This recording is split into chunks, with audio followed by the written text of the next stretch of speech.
Uma das intenções de Paulo ao escrever a segunda carta do apóstolo a esta igreja é defender o seu apostolado. Na igreja havia muita gente que questionava o fato de Paulo não ter andado com Jesus, não ser parte dos 12. E este grupo era crescente porque Paulo estava repreendendo a igreja. Ele havia mandado a sua primeira carta e repreendido, chamado duramente a atenção desta igreja. E a gente sabe que desde sempre as pessoas não gostam muito de ser chamadas a atenção.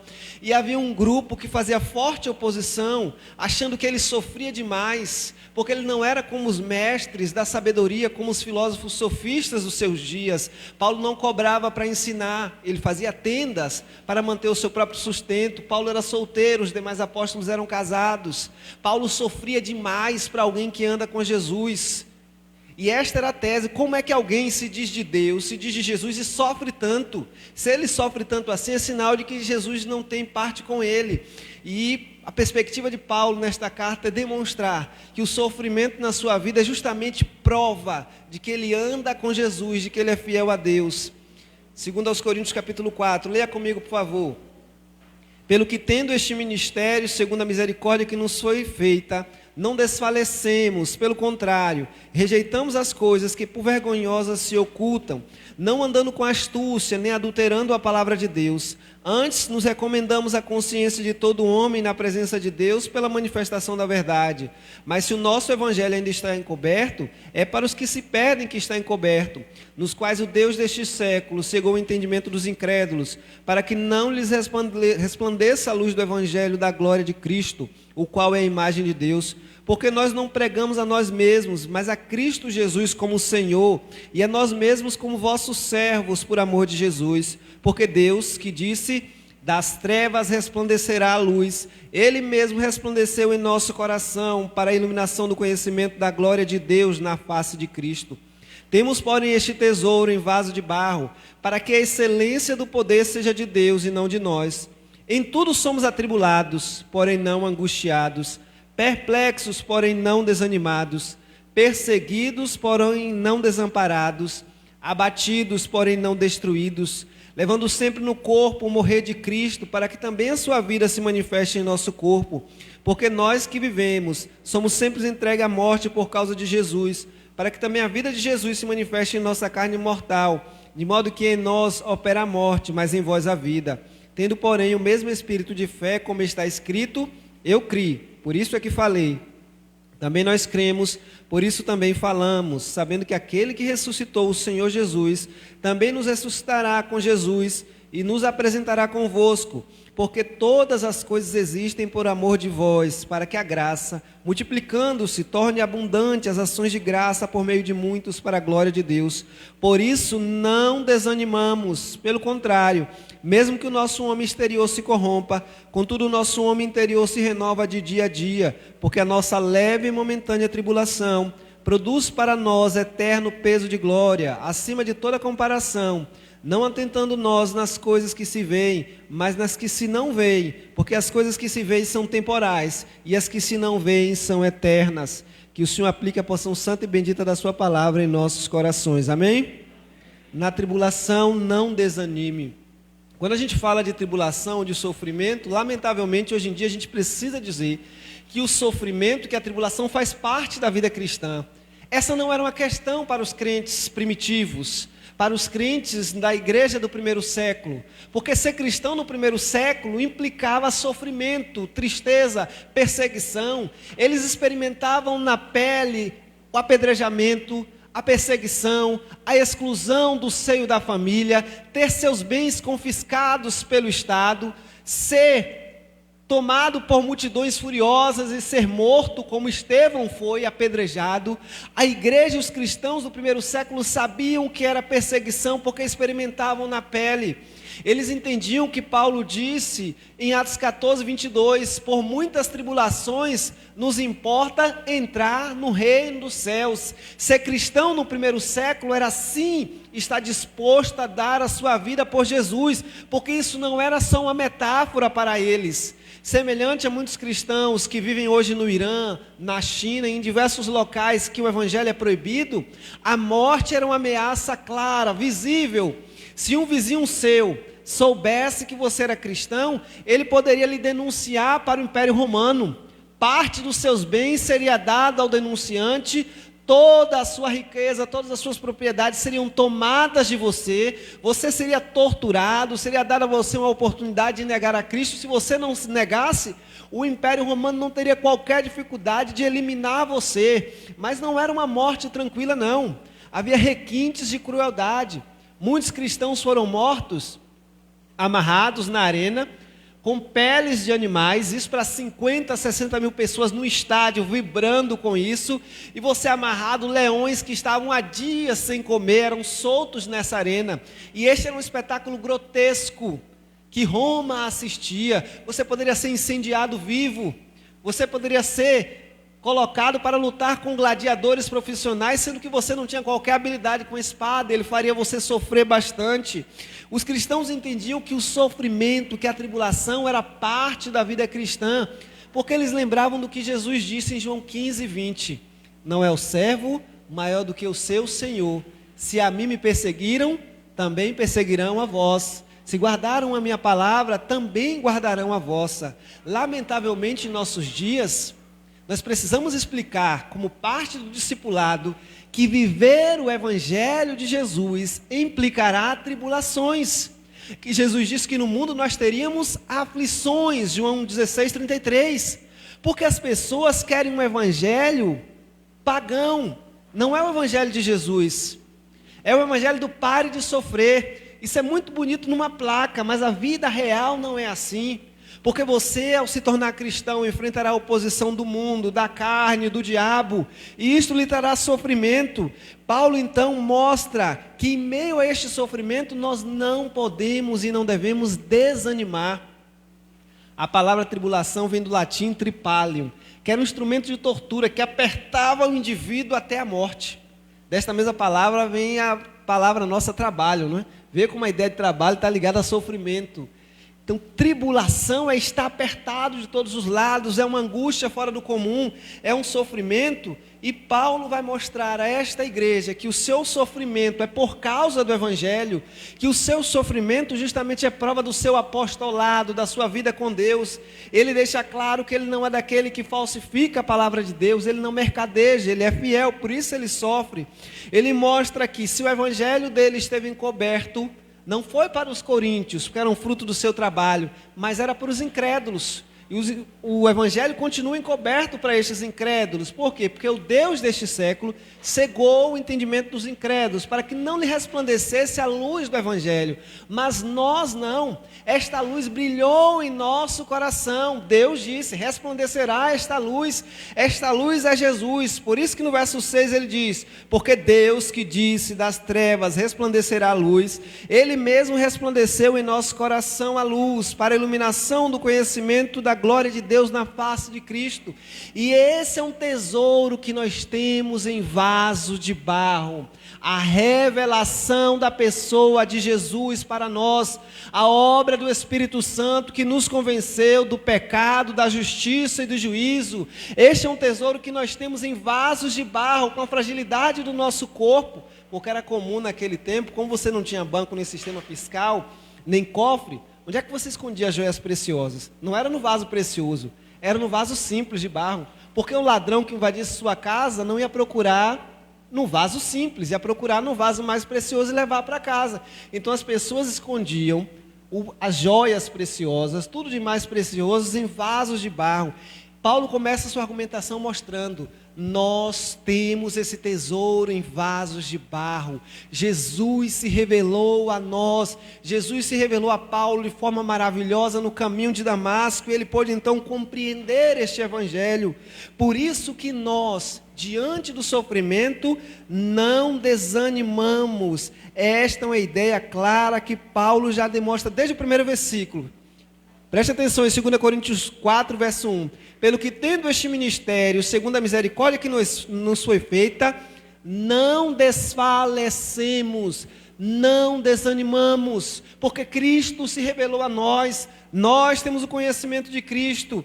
E a segunda realidade, não menos importante, nós não sofremos sozinhos. Esse é um ideal que nós precisamos ter em nosso coração. O crente não sofre sozinho nunca. E este é um tesouro precioso que nós carregamos. Por isso ele diz: em tudo somos atribulados, porém não angustiados. Somos sim perplexos, porém não desanimados. Perseguidos, porém não desamparados. Abatidos, porém não destruídos. Nós não sofremos sozinhos nunca. Talvez você, em algum sofrimento, alguma situação difícil, você se sinta só, desamparado. Meu Deus, por que isso está acontecendo comigo? Porque o sofrimento sempre suscita questionamentos em nós. Por que isso está acontecendo comigo e não com outro?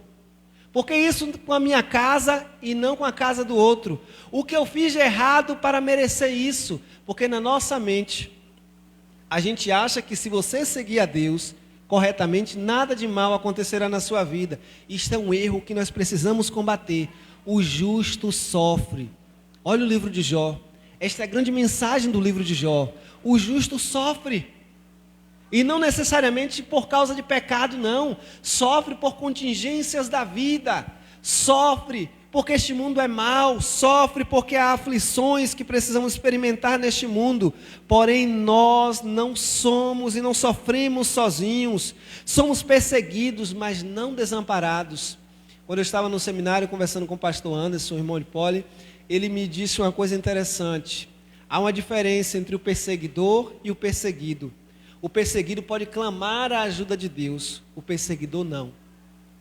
Essa semana, conversando com um amigo meu e colega, pastor Abraão Neto, o pai dele está internado na CTI por Covid. Graças a Deus não necessitou de intubação, mas está precisando de um acompanhamento mais próximo, mais junto.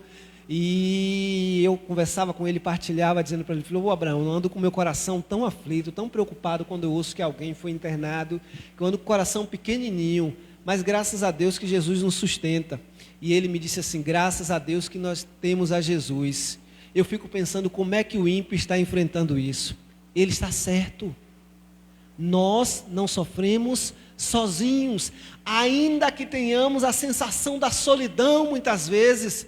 Quantas vezes você ora e parece que Deus não responde, e aquilo lhe aflige o coração, aquilo lhe angustia. Mas lembre-se, você nunca sofre sozinho. Deus está para te consolar, para te ajudar. Ele não nos desampara. Nós ficamos perplexos diante do sofrimento. Por que isso está acontecendo? Eu não sei o que fazer, eu não sei como resolver. Perplexidade, você não consegue compreender. Mas nós jamais ficamos desanimados. Deus não desampara os seus. Somos abatidos muitas vezes, mas não destruídos. Paulo entendia o que era isso, porque se tem alguém que sofreu por causa de Jesus, foi ele. Paulo sofreu fome, frio, apedrejamento, espancamento, foi chicoteado, dado como morto, sofreu 2 vezes naufrágio, picado por cobra, surrado muitas vezes, tomado pela multidão que queria matá-lo em Filipe, mas em tudo ele sentiu a poderosa mão de Deus. Por isso ele entende e deixa claro: nós não sofremos sozinhos. O que fazer quando estamos enfrentando, queridos, a tribulação para não desanimarmos? Lembrar que todas as coisas cooperam juntamente para o bem daqueles que amam a Deus, daqueles que foram chamados pelo seu decreto. Você já se perguntou: Senhor, o que eu preciso aprender com esta situação? Porque nossa tendência é sempre reclamar, não é? Por que comigo e não com o vizinho? Enquanto estiver acontecendo com o vizinho, tudo bem, não pode chegar na minha casa. Mas a gente nunca pergunta: Senhor, qual é a lição que eu preciso aprender?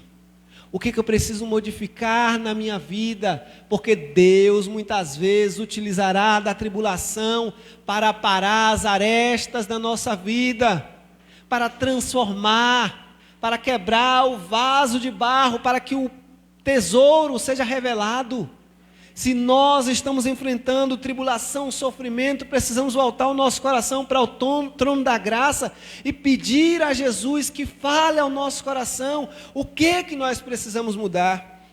O maior biblicista do século XX, John Stott, já falecido, já famoso no mundo todo, seus livros traduzidos em diversas línguas, E o último livro que John Stott escreveu aos 86 anos chama-se Discípulo Radical. Sensacional. Ele narra, ele era um anglicano, e ele narra a sua experiência aos 80 e tantos anos, escrevendo o livro, e ele não digitava. Seus livros eram manuscritos, ele passava para alguém digitar, porque ele já tinha 80 e tantos anos. Um dia, no seu escritório, que ficava em cima da catedral onde ele pregava, ele caiu e fraturou o fêmur. Nesse quarto que ele fraturou o fêmur, havia uma campainha que ele sempre tocava quando precisava de ajuda. Só que ele, ao cair, na maioria das vezes, quando a pessoa cai, a fratura do fêmur aconteceu antes. Ela caiu porque o fêmur fraturou e ele não suportou o peso do corpo. As pessoas acham que é com a queda. Não necessariamente. Ele não conseguia andar. Como ele não conseguia andar, aos 80 e poucos anos, ele teve que se arrastar com a dor horrível, horrorosa, para tocar na campainha. Com muito sofrimento, ele conseguiu tocar. A ajuda chegou. Só que aí começou o segundo calvário dele. Foi para o hospital, fez a cirurgia. Só que Deus te livre de fazer a cirurgia de fêmur, você não pode se mexer. Por não se mexer, porque o fêmur é o maior osso do corpo humano, esse osso da cintura, você não tem como se mover de um lado para o outro. Você precisa usar fraldas. Você precisa que alguém te alimente, que alguém te dê banho no leito. E uma das coisas que mais causava horror a ele era isso. Quando isso aconteceu, ele narra que ficou agressivo, hostil, bravo, desorientado, bravo com as enfermeiras, tudo aquilo que ele não era no dia a dia. Tempo depois ele se acalmou e disse: Jesus, o que é que eu preciso aprender? O que é que eu vou aprender com essa lição toda? A lição que ele aprendeu é que todos nós não podemos ser orgulhosos de não depender uns dos outros. Naquele momento ele dependia de alguém para tudo, mas o orgulho dele jamais cogitaria que usaria a fralda, que alguém precisava limpar ele. Mas ele, como cristão, precisou aprender isso. Está registrado no livro de John Stott. Já pensou qual é a lição que Jesus está te ensinando por meio do sofrimento? Quais são as lições que Deus tem a te ensinar? Você precisa entender que a escola que Deus tem para mim e para a sua vida é a escola do deserto. Foi no deserto que os homens e as mulheres de Deus aprenderam as maiores lições. Foi no deserto que o príncipe Moisés, criado com todo luxo no Egito, aprendeu a pastoreando ovelhas, o que era uma vida simples, e só então Deus o chama para guiar o povo. 40 anos no deserto cuidando de ovelhas. Foi no deserto que Elias aprendeu que o seu sustento vinha das mãos de Deus. Quando Deus mandou ele e alimentava com covos, ele bebia água do ribeiro. E quando o ribeiro seca, Deus diz a ele: vai à casa da viúva. E ele vai lá, porque confiou mais no provedor do que na providência. Foi no deserto que Jesus venceu a tentação, 40 dias de jejum e oração. Foi no deserto que João Batista desafiou os poderes constituídos, clamando arrependimento ao povo. Foi no deserto que a nação de Israel foi forjada por Deus, punida quando pecava, mas entendeu e compreendeu que era o povo da aliança. Deus o guiou, sustentou e alimentou lá no deserto. Por que no deserto? Porque no deserto não adianta a quantidade de dinheiro que você tem, não há nada para comprar. No deserto não interessa a força que você tem, ele esmaga. No deserto há escassez de tudo. E quando nós estamos em escassez de tudo, aprendemos uma lição que livro nenhum nos ensina: dependência de Deus. Livro nenhum vai te ensinar isso. É no deserto, é na tribulação, é na prova que a gente aprende essas coisas. Por isso, quando nós estamos em sofrimento, não podemos desanimar. Pelo contrário, precisamos aprender com a tribulação, aprender com o sofrimento. Sofremos sim, enfrentamos lutas nessa vida, mas não desanimamos. Por quê? Paulo deixa claro: levamos sempre no corpo o morrer de Cristo, para que também a sua vida se manifeste em nosso corpo, porque nós que vivemos somos sempre entregues à morte por causa de Jesus, para que também a vida de Jesus se manifeste em nossa carne mortal. Querido, sabe o que é isso? Seguir Jesus, Dietrich Bonhoeffer disse isso, é um convite à morte. Nós temos 50 milhões de evangélicos no Brasil. A imensa maioria não compreendeu isso. Seguir Jesus é um convite à morte. Porque foi Jesus que diz: se alguém quer vir após mim, negue-se, tome a cada dia a sua cruz. Você sabe quem tomava a cruz? Os condenados à morte. Por que você tem que tomar todo dia a sua cruz e seguir Jesus? A cada dia, Lucas nos diz. Sabe por quê? Porque todos os dias você precisa crucificar o seu eu. Seguir Jesus é um convite à morte, mas não a morte física, a morte do meu eu, das minhas prioridades, das minhas necessidades. É um convite à crucificação do meu eu. Por isso que Paulo deixa claro aqui, porque nós vivemos, somos entregues à morte por causa de Jesus, porque quando o meu eu morre, é que a vida de Jesus vai brotar em mim. Uma antiga poesia, um poema cristão dizia o seguinte: no coração do homem há dois espaços, uma cruz e um trono. Quando Jesus está na cruz, o meu eu está no trono. Quando Jesus está no trono, é o meu eu que está na cruz. Você que vai decidir quem ficará em que lugar. O desejo de Jesus é que Ele reine no nosso coração. E quando Ele reina, o nosso eu é crucificado. Por isso que o convite cristão é um convite à morte. Morrer para você mesmo. Por isso que Ele diz: aquele que ama a sua vida vai perder. Aí você vai entender o que Ele diz lá: não mais vivo eu, mas Cristo vive em mim. E a vida que agora vivo, vivo na fé do Filho de Deus, o qual me amou e a si mesmo se entregou por mim. Nós não desanimamos quando deixamos que a vida de Jesus brote em nós. E qual é a vida de Jesus, irmãos? Aquele que não tinha onde reclinar a cabeça. E se você vive assim como Jesus, entendendo que o Pai alimenta as aves, que o Pai veste os lírios do campo, quanta angústia, quanto sofrimento você retiraria da sua vida, se você entendesse que tendo que comer e o que beber, estejais, pois, contentes. Já imaginou quanto sofrimento você eliminaria? E quanta tolice, quanta noite perdida, por coisa fútil, que nós muitas vezes sofremos uma barbaridade. Seguir a vida de Jesus é entender que estamos no caminho daquele que foi manso e humilde de coração. E ele disse: e acharei descanso para as vossas almas. Por isso que nós não desfalecemos, porque a morte opera em nós. Paulo agora vai elencar, queridos, os motivos pelo qual ele não desanima diante do sofrimento, de um sofrimento intenso. Não é de uma dor na unha, não é porque o irmão passou e não lhe cumprimentou, não é porque você não visita ninguém e quer que a igreja esteja constantemente em sua casa, não é porque você acha que você não se entrosa. Já prestou atenção? As pessoas mais problemáticas da igreja estão sempre reclamando de alguma coisa, né? E não são os novos, pode ter certeza disso. Novo decidido não dá trabalho, visitantes não dá trabalho, quem dá trabalho é a turma velha na igreja. Por quê? Falta de cruz, de crucificação. Paulo deixa claro, e ele vai elencar aqui, os motivos pelos quais nós não podemos desfalecer, nem desanimar diante da tribulação, por mais intensa que seja. Ele diz: "Crie, por isso falei", uma citação do Salmo. Também nós cremos, estou no versículo 13, também nós cremos, por isso também falamos, versículo 14, sabendo que aquele que ressuscitou o nosso Senhor, também nos ressuscitará com Jesus, e nos apresentará convosco, porque todas as coisas existem por amor de vós. Primeira certeza que faz com que Paulo não desanime: cremos na ressurreição, cremos que Cristo morreu e ressuscitou, e nós ressuscitaremos com Ele.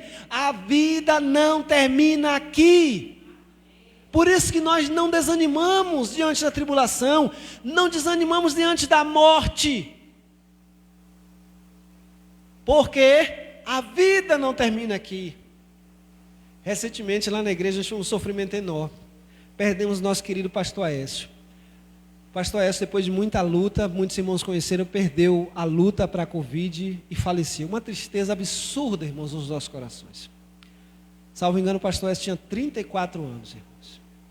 E pense no indivíduo carinhoso, amoroso, incapaz de fazer mal uma mosca. Aquele indivíduo que todo mundo gosta, que se alguém disser assim, eu não gosto dele, você sabe que o problema é da pessoa e não dele. Foi um sofrimento enorme. Mas o que é que nos consola?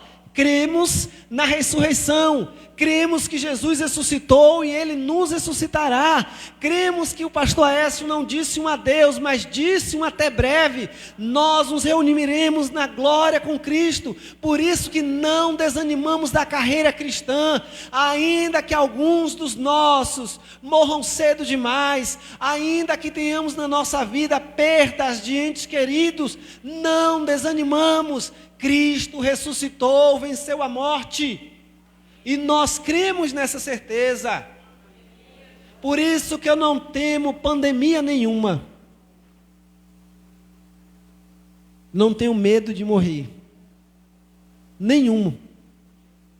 Meu único receio hoje em dia é porque eu tenho uma filha de 7 anos, e a gente como pai se preocupa em deixar uma criança, mas não tenho medo de morrer nenhum.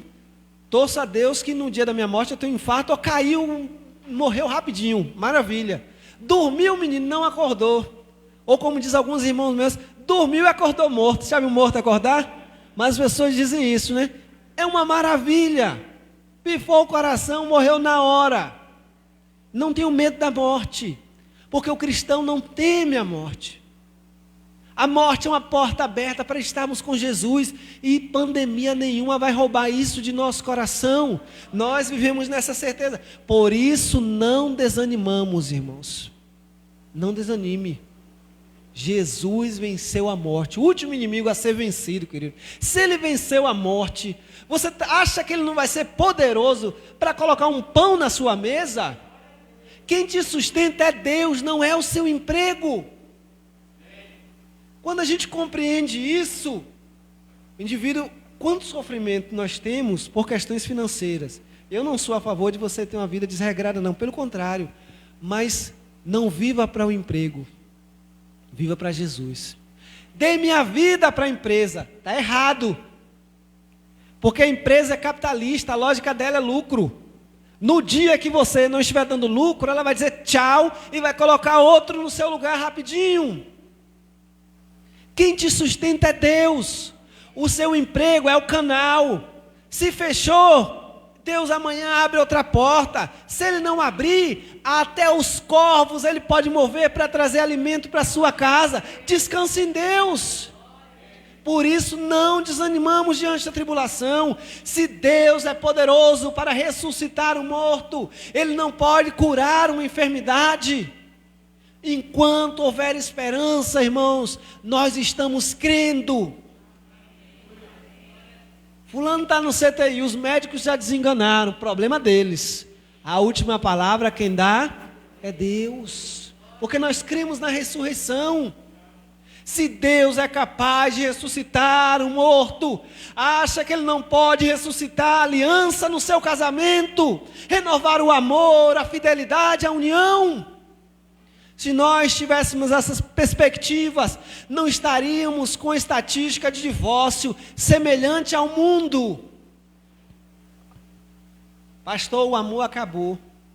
Você crê que Jesus ressuscitou morto e acha que Ele não pode ressuscitar um amor no seu coração, renovar a aliança, transformar o seu lar? Se Deus ressuscita os mortos, irmãos, acha que Ele não pode salvar o seu filho que está na droga, destruído, abandonado? Que evangelho é esse que nós temos vivido? Outro dia um pai me disse assim, fulano não tem jeito. E ele prega. Eu disse, que é isso, criatura? Você prega este evangelho de Jesus para os outros e vem me dizer que fulano não tem jeito? Tem sim. Enquanto existir a última gota de vida, ore apaixonadamente por Ele todos os dias. Nós precisamos viver isso. Se Ele ressuscita os mortos, essas outras coisas, irmãos, são coisas pequenas. Versículo 16, de novo Paulo repete, Por isso não desanimamos. Pelo contrário, segundo o argumento dele para não desanimar. Primeiro, cremos na ressurreição. Segundo, ainda que o nosso homem exterior se corrompa, o nosso homem interior se renova dia a dia. Esse é o contraste que nós vivemos na vida cristã. O homem exterior é o nosso corpo carnal. Ele vai se corromper. A corrupção aqui não é corrupção moral, é o próprio envelhecimento, são as doenças, é a fragilidade do nosso corpo. Nosso corpo caminha para se deteriorar. É normal isso vai acontecer. Mas em contraste, em contraposição, a nova natureza gerada por Cristo em nós, elas se renovam a cada dia. Este homem interior é renovado por Deus. E quando Paulo fala do seu corpo mortal, do seu homem exterior se degenerando, nós precisamos lembrar de quem é que está falando. Nós estamos falando de um indivíduo que foi chicoteado. Você sabe quantas chibatadas recebia uma pessoa ao ser chicoteada? Se você fosse chicoteado pelos judeus, 39. Porque a lei pedia 40. Mas eles tinham medo de matar, porque matar só o Império Romano poderia dar ordem para matar. É por isso que Jesus é levado para Pilatos. Porque o Império Romano precisa da última palavra. Os judeus, temendo contrariar Roma, dava só, não dava 40 não, porque ele pode morrer. Vamos dar 39 chibatadas. Paulo foi chicoteado. Você imagine as costas de um indivíduo que levou 39 chibatadas. Por isso que ele dizia: traga no meu corpo as marcas de Cristo. Sofrimento. Ele foi surrado de vara, apedrejado e dado como morto. Você sabe que é ser colocado num local, contra uma parede, uma multidão com pedra nas mãos, joga pedras em você. Ele foi arrastado para fora da cidade porque entendiam que ele estava morto. Então a situação está resolvida, deixa ele lá. Mas Deus o levantou. No outro dia Paulo estava pregando o evangelho. Este indivíduo que enfrentou naufrágios, foi picado por cobra. Lembra aí na ilha de Malta, que uma serpente vai na mão dele? É este indivíduo que está falando que o seu homem exterior se corrompe, mas o seu homem interior se renova a cada dia. Por isso não desanime, queridos. Eu gosto muito de um versículo que está no livro de Lamentações. O livro de Lamentações narra um episódio tétrico na vida da nação de Israel. O povo havia sido levado para o exílio por desobediência. O Império Babilônico invadiu a Jerusalém, queimou a cidade, botou os muros no chão, saqueou o templo, destruiu o templo de Salomão, que era um templo suntuoso, pôs no chão, derreteu as peças de ouro para levar, levou os jovens, as virgens. Em Jerusalém só ficou os velhos, doentes e os corpos espalhados pela cidade. O livro de Lamentações narra essa tristeza. Mas no capítulo 3 de Lamentações, versículo 21, o profeta nos diz: quero trazer à memória aquilo que me dá. As misericórdias do Senhor são a causa de não sermos consumidos, porque as misericórdias do Senhor se renovam a cada... Ele diz: novas são cada manhã, grande a sua fidelidade. Novas são cada manhã, querido. Você está enfrentando uma luta difícil, tensa, e você olha para Deus e diz: Senhor, não estou suportando mais. Lembre-se disso. Nova são cada manhã. Viva um dia de cada vez. Enfrente a luta de hoje. Amanhã trará suas próprias consequências. Mas isso, queridos, é para que nós compreendamos e não desanimemos. Versículo 17, olha o que Paulo diz aqui. Nós não desanimamos porque Cristo ressuscitou, não desanimamos porque o nosso homem interior se renova, e não desanimamos porque a nossa leve e momentânea tribulação produz para nós eterno peso de glória acima de toda comparação. A tribulação produz o quê? Peso de glória. Olha que a comparação, e perceba o jogo de palavras. A tribulação é leve e momentânea. A glória é pesada e eterna.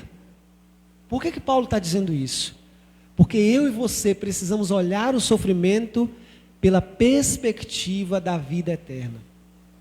O problema é que nós olhamos o sofrimento com a perspectiva deste mundo, achando que nós vamos viver para sempre aqui. É por isso que o indivíduo, quando tem uma queda no padrão de vida, ele se desespera. Alguns chegam ao limite de pensar e atentar contra a própria vida, porque ele acha que esta realidade é eterna. Mas o cristão que nasceu de novo, que tem a promessa de Deus da vida eterna, deve olhar o sofrimento e este mundo pela perspectiva da eternidade.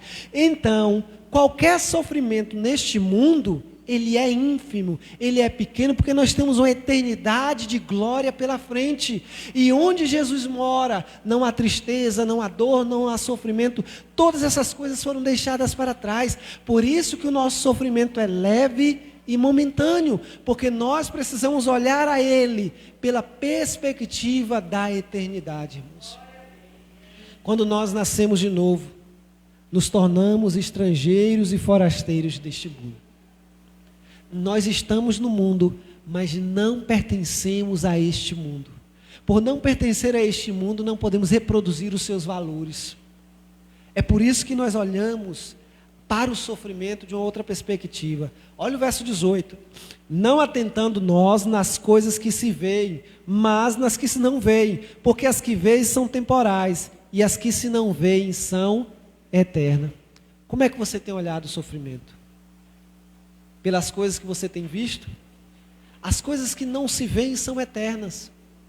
Jesus, se alguém disser que viu Jesus aqui, nós vamos recomendar um sanatório para ele. Mas nós vemos pela fé. A glória celestial, a nova Jerusalém, todas essas são realidades que nós não vemos, porque nós não andamos por vista, andamos por fé. Por isso que o sofrimento se torna pequeno, porque olhamos para este mundo da perspectiva da eternidade. Nossa vida não termina aqui. Por isso que não desanimamos, porque o sofrimento produz um eterno preço de glória. Você sabe que o sofrimento produz também? Paulo, escrevendo aos Romanos, capítulo 5, verso 3, diz: e a tribulação produz perseverança. É a capacidade de continuar diante das adversidades, diante das tribulações. Você continua, você mantém o passo, você não desanima. Um dos resultados da tribulação é trazer maturidade a nós, para que nós perseveremos na fé. Tiago, escrevendo a sua carta, Tiago 1, verso 2 e 3, diz: meus irmãos, considerem motivo de grande alegria o fato de passarem por diversas provações, pois vocês sabem que a prova da fé produz perseverança. Tribulação produz perseverança. Quer ter vida de oração? Enfrente tribulação. A pessoa diz: Jesus, me ensina a orar. Cuidado com o que você pede, você pode receber. O que te ensina mais a orar do que adversidade, do que luta? Mas nós precisamos aprender uma lição. Será que a gente precisa ter tribulação na nossa vida para melhorar a nossa vida de oração? Será que a gente precisa de aperto para dobrar mais os joelhos, para buscar mais a Deus? Quer aprender contentamento em frente à adversidade? Quer aprender, queridos, dependência de Deus em frente a lutas? Aí você vai estar em casa precisando de algo, um irmão vai falar: rapaz, eu estava lá em casa, lembrei de você, trouxe isso para você. Você vai levantar as mãos e agradecer a Deus, porque você viu o mover de Deus. Essas coisas não se aprendem em livros. Isso é evangelho, isso é vida com Deus. A tribulação produz essas coisas. Por isso, se você está enfrentando lutas, pare de reclamar, pare de murmurar. Murmuração é pecado. Volte seu coração para a graça de Deus. Diz: Senhor, me ajude. É Ele que dá força ao cansado, Ele restaura a força àquele que não tem nenhum vigor. Os jovens se cansam e se fadigam, mas aqueles que esperam no Senhor renovam as suas forças, subirão como águias. É Ele que dá força para nós enfrentarmos as tempestades da vida. Seu barco está balançando, sacolejando, você está temendo o vendaval. Jesus está no barco. Clame a Ele: Senhor, eu estou com medo. Esses dias eu estava lendo Jesus e Pedro, né? Quando Pedro caminha até Jesus, um passo de fé, Jesus vem andando por cima do mar, ele diz: se tu és Jesus, deixa que eu vá até a ti. E Pedro vai, Pedro anda sobre o mar. Gente, que experiência sensacional andar sobre o mar. Mas quando ele tira os olhos de Jesus e começa a olhar para o vento, para as ondas, ele começa a afundar. E ele: Senhor, tenha misericórdia de mim, porque estou perecendo. Ele estava afundando. O que Jesus faz? Ergue sua mão e levanta Pedro. Nós precisamos fazer esta oração de vez em quando. Senhor, tem misericórdia de mim porque eu estou perecendo. O sofrimento está demais, eu não estou suportando. O meu coração está sendo assolado pela dúvida, eu estou temendo, eu estou com medo, eu estou desanimado. Me ajude. Para que Deus, Jesus Cristo, estenda a sua mão e coloque você novamente de pé. Não desanime. Nós temos vivido dias que têm testado demais a nossa fé. Temos enfrentado medo. Temos enfrentado a dor. Quase toda semana nós recebemos uma notícia que um ente querido ou que alguém conhecido faleceu. Isso vai machucando o nosso coração e se nós não tomarmos cuidado, nós vamos achando que Deus perdeu o controle da história, que essa sucessão de acontecimentos está escapando às mãos de Deus, que todos nós vamos perecer. Se nós não tivermos cuidado, nós estamos sendo tomados por um desespero tal que contrapõe os valores do Evangelho de Jesus, que contrapõe, lamentavelmente, é um péssimo testemunho para os incrédulos, porque nós cremos e vivemos pela fé. Nós não atentamos para as coisas que se veem, por isso não desanimamos. Não desanimamos, capítulo 5, porque se a nossa casa terrestre se desfizer, temos um tabernáculo junto a Deus. E Paulo sabia do que era tabernáculo, porque tabernáculo era tenda. Os irmãos sabem que a profissão de Paulo era fazer tendas, tendas de couro. Paulo sabia que aquilo era frágil, que aquilo não suportava um vendaval, que aquilo não suportava grandes lutas. Mas ele disse, se o nosso tabernáculo terreno se desfizer, nós temos em Deus um edifício. Por isso não desanimamos, não desfalecemos, porque andamos por fé e não por vista. Nós não desanimamos porque cremos que Deus nos encontrará naquele grande dia, Ele nos sustentará. E se estamos aqui hoje, queridos, é porque até aqui nos ajudou o Senhor, e Deus tem um propósito na vida de cada um. Se você tem enfrentado lutas, algumas são difíceis, algumas são tão difíceis, irmãos, que como igreja nós precisamos apoiar os nossos irmãos. Por isso a Bíblia diz, levai as cargas uns dos outros. Porque algumas cargas são pesadas demais para as pessoas levarem sozinhas. E nós precisamos apoiá-los. Mas nós precisamos crer que na tribulação, precisamos abrir os nossos ouvidos. Senhor, o que o Senhor quer me ensinar com isso? Talvez que Deus queira ensinar para você contentamento. Talvez Deus queira te alertar pela vida relaxada que você tem levado, te convocar a uma vida de consagração, de busca do trono da graça de Deus. Talvez Deus queira lhe ensinar que quem sustenta você não é o dinheiro que você tem na poupança, mas é Ele. Talvez Deus queira ensinar a você que você precisa viver por fé e não por vista, que você é estrangeiro e forasteiro nesse mundo, que é Ele que te dará o vestir, o alimento, é Ele que te sustentará, é Ele que manterá a sua casa unida. Se está enfrentando luta, não desanime, não se deixe abater. Este indivíduo que escreve isso, chama-se o apóstolo Paulo. A vida dele foi uma vida muito mais sofrida. Ele enfrentou frio, fome, nudez, escassez, mas ele pôde dizer, escrevendo aos Filipenses, capítulo 4, versículo 13. Já estou experimentado em todas as situações. Sei tanto passar fome como ter abundância. Posso todas as coisas em Cristo que me fortalece. Há muita gente banalizando isso, colocando nas blusas aí, sem nem ter noção do que é isso. Mas saber que Cristo te fortalece em todas as adversidades é não se deixar desanimar.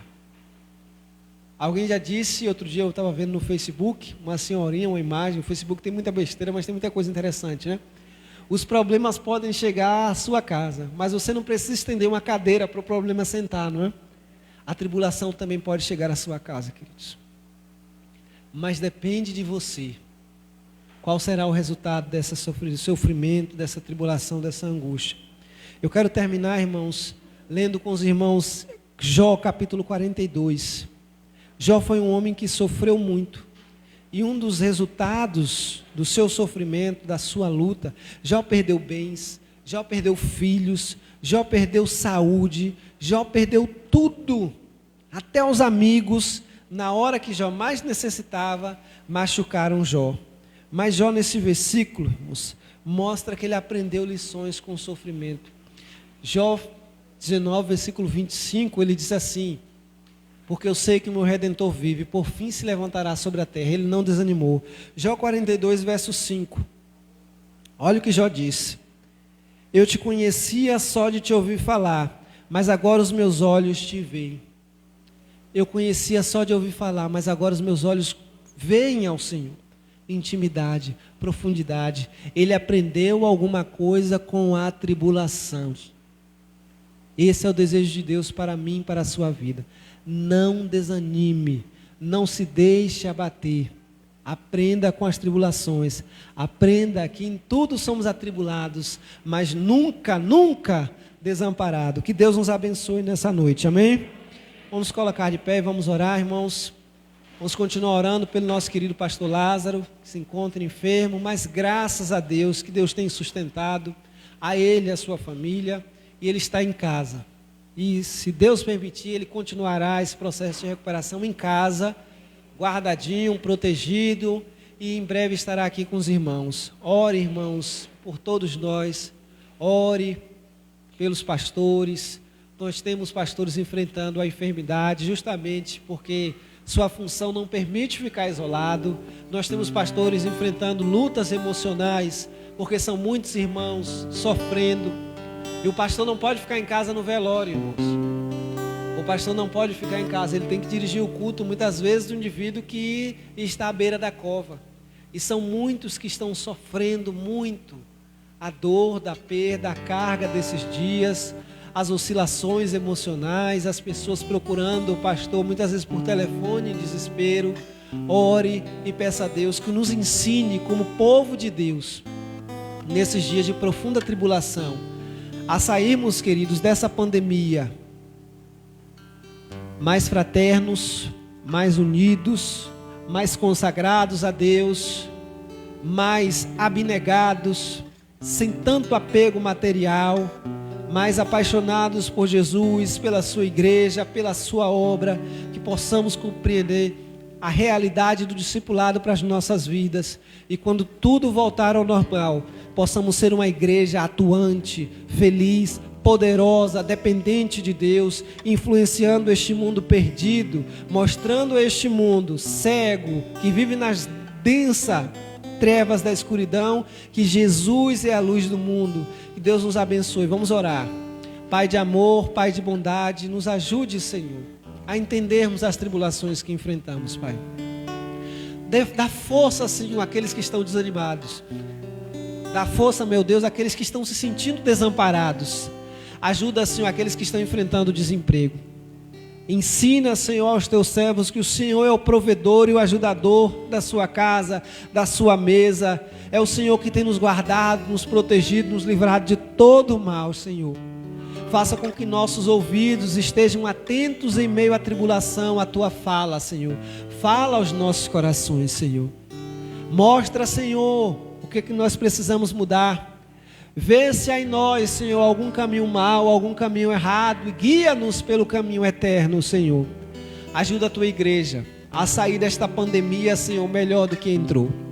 Mais consagrada, Senhor, mais abnegada, mais apaixonada pela tua obra, por ti, pelo teu reino, pelos teus valores, Senhor. Que esta pandemia nos ensine o valor da união, o valor do ajuntamento, o valor, Senhor, do abraço, o valor, Senhor, do carinho, do toque. Sabemos que o mundo não aprenderá isso, mas o Senhor tem nos ensinado lições preciosas